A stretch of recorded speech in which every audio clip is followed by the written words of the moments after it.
Okay guys, I'd like everyone to stop and take a minute who owns a CNC machine and think back to one of those first projects, the absolute horrible roaring mess of a project you had. That everything you did just seemed to not quite work right.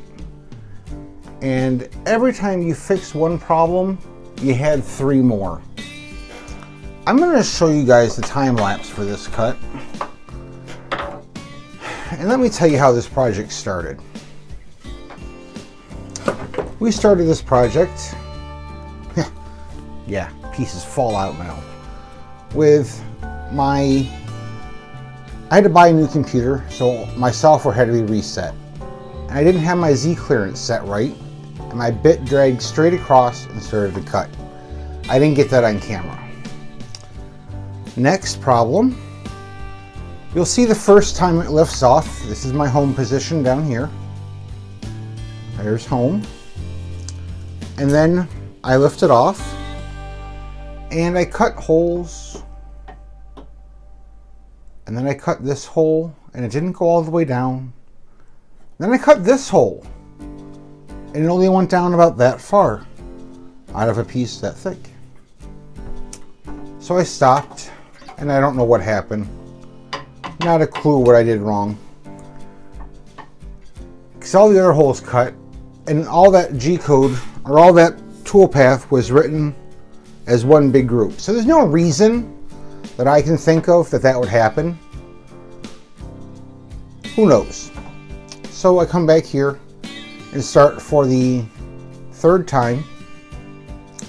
And I start it, and we cut all the holes out. It's a little sloppy here. Got a little bit of a bad spot. Other than that, I got it pretty good on each of these lift-offs.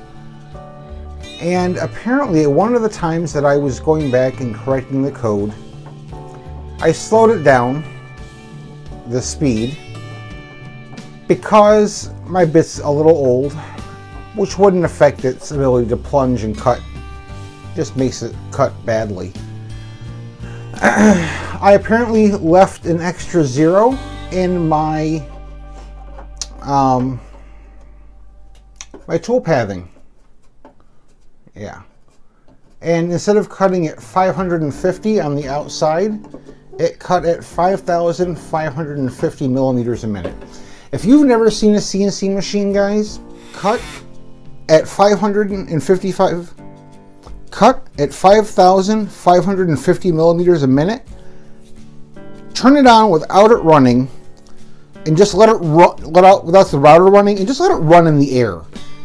You'll realize how horrifying the sound was coming out of this room. How I did not snap a belt or break a wheel, a V wheel. The Shapeoku was built well enough to handle the dumbest guy working on his CNC machine in his house.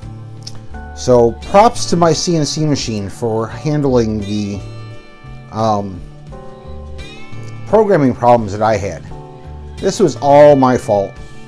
The speed at the end was my fault. The miscalculation at the beginning was having my computer die and having to buy a new laptop, and that was a horrific and expensive experience. So yeah, that's about it. I'm going to throw the videos in here. You guys can watch the horrific events unfold, and I don't know if I'll be doing a voiceover while it's going or not. If not, you get to listen to my great music I play with every video. Alright guys, sorry for the glasses. I know there's a lot of glare in here. No contacts while I'm using the CNC this many hours a day. My dust collection is not that good. But I am going to talk about dust collection in my next video. Alright guys, have a great day.